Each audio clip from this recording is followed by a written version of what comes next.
think this is one of the most generous things our hospital has done to, on their own, singularly support this honor flight and bring in employees of the hospital to be of service to these veterans. It's a great opportunity. It's a privilege to be here.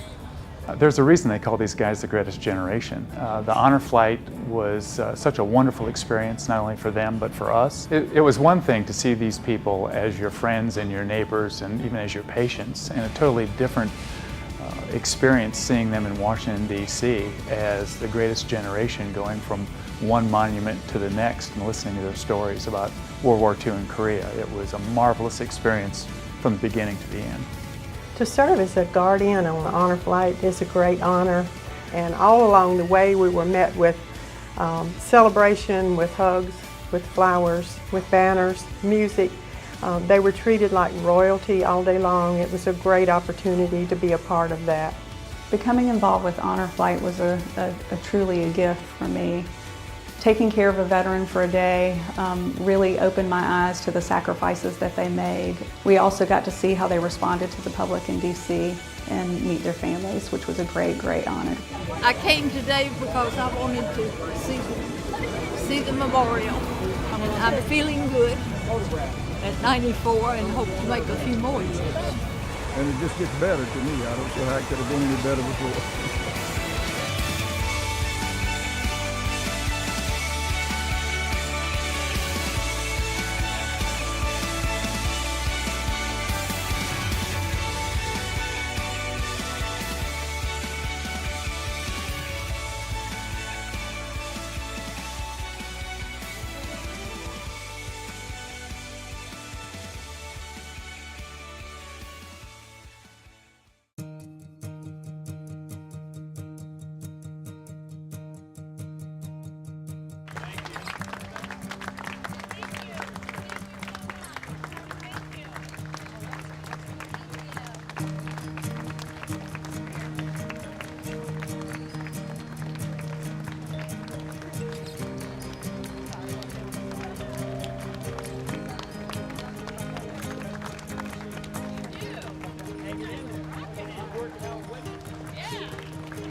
When we came home, there was nothing like this.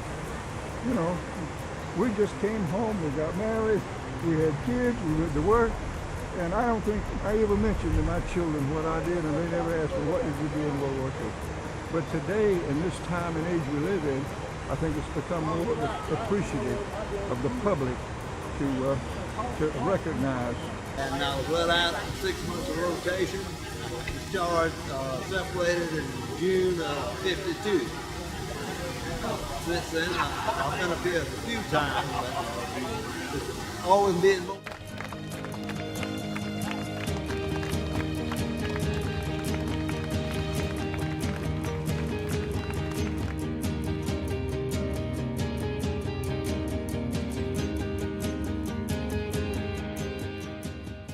I've served in the U.S. Coast Guard, and I served on the East Coast in Washington and Palm Beach, Florida, the training, and then in New York, and then I was sent back to Charleston, South Carolina, in communications, where we decoded messages during World War II. After the war, I stayed in the reserve, and I had 34 years in the Coast Guard.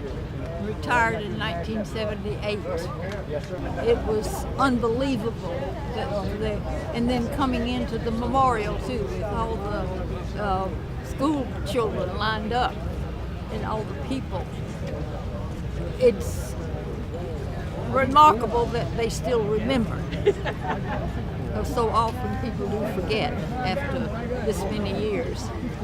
I finished high school in 1943. And I immediately volunteered to go into service. I went to Fort Benning and trained to be a paratrooper. I jumped in Holland. I was in the Battle of the Bulge. I received a Purple Heart, and that's pretty much my war experience. If I could say just one memory, it was all of the World War II vets lined up at the World War II Memorial.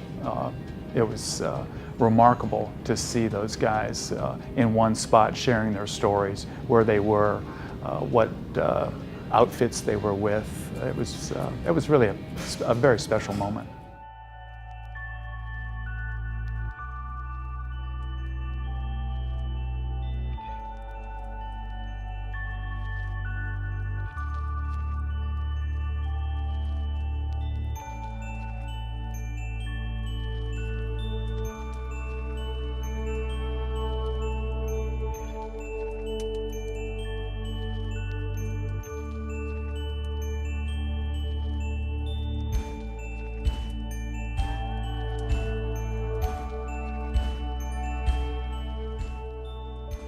We got the Iwo on the 17th of February.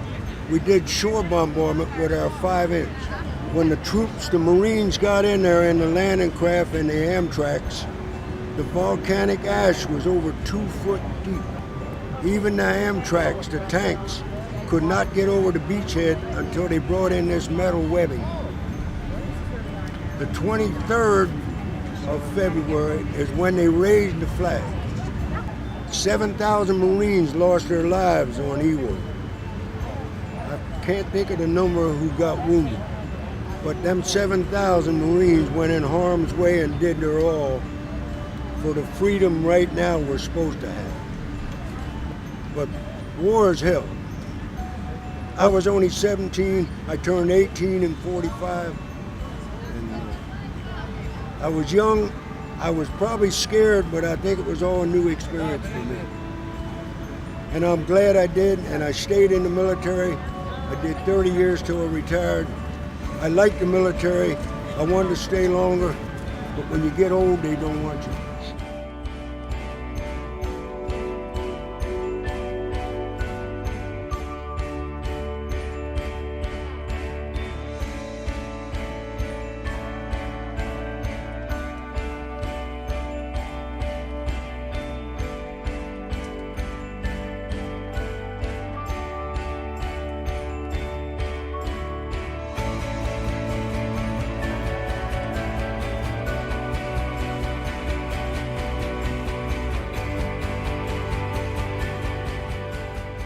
Oh, this day means a lot to me because I've never set foot in Washington, D.C.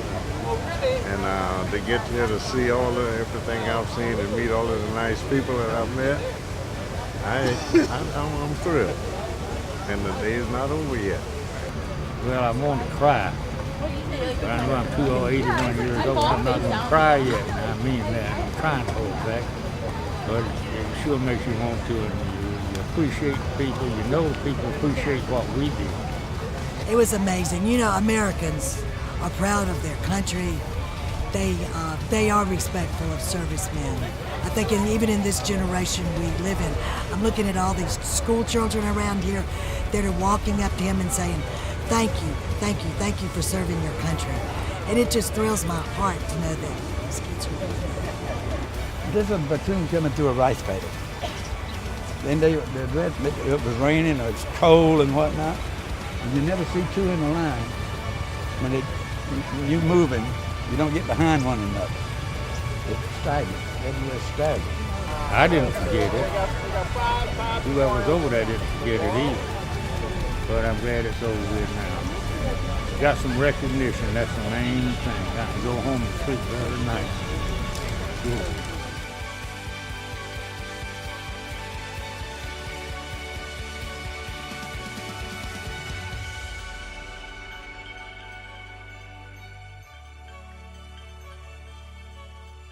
When I first got there, I didn't know what to expect. Didn't know whether I was going to come home. Thought about my family all the time.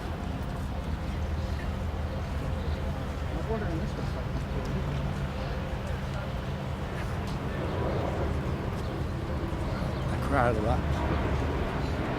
I tried to keep my boys alive. And it was cold, terrible cold.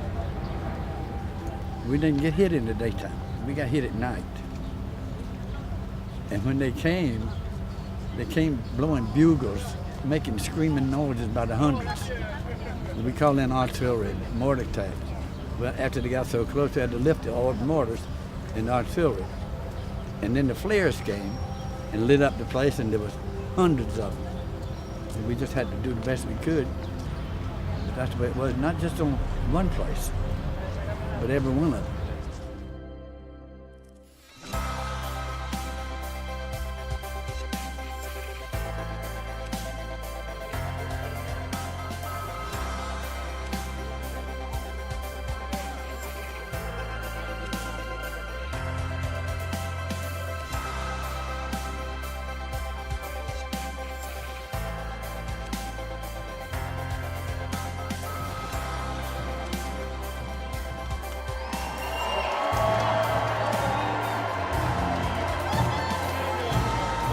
To see them and to realize 62 years ago we were forgotten all about until now.